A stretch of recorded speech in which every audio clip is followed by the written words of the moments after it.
Le 21 août 2014, Sylvain Tesson a frôlé la mort après une chute de plus de 10 mètres. Alcoolisé, il est tombé d'un gouttière alors qu'il venait d'escalader un bâtiment lors d'une soirée avec des amis avec lesquels il célébrait la sortie de son livre Bérésina. Après 10 jours dans le coma, l'écrivain se réveille et apprend qu'il a les vertèbres et le crâne en miettes.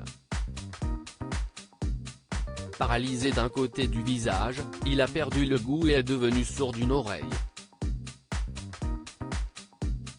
Interviewé par Laurent Delahousse dans l'émission 13h15 le dimanche ce 11 décembre 2022, l'auteur de récits de voyage a indiqué avoir totalement arrêté l'alcool. Je l'ai payé trop cher, vraiment, j'ai fait une chute parce que j'étais emboissonné, je suis tombé d'un toit, c'était stupide et ça a failli me coûter la vie et je crois que je n'arriverai pas à me modérer.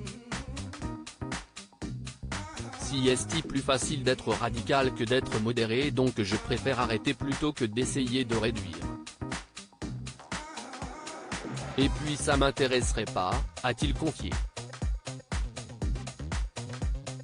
Après ce grave accident, l'écrivain a eu un immense privilège, pouvoir faire sa rééducation dans la cathédrale Notre-Dame de Paris.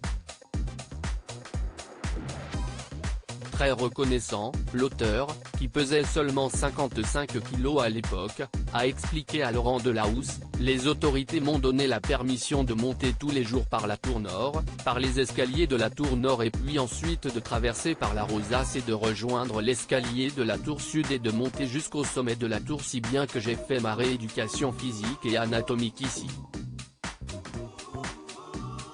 Un surcroît de désir de la vie, une rééducation très bénéfique pour Sylvain Tesson même si elle fut extrêmement difficile, chacune de ces marches était pour moi très difficile, c'était un Himalaya pour moi de monter au sommet de la tour et la cathédrale m'a vraiment distribué ses bienfaits.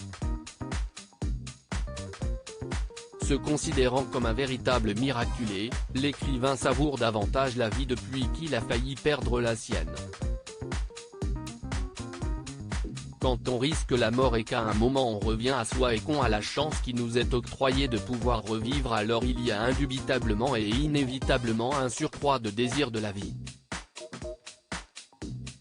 Je me lève tous les matins depuis cette chute avec beaucoup plus d'envie d'absorber tout ce que je peux de l'existence, a-t-il témoigné, plein de résilience.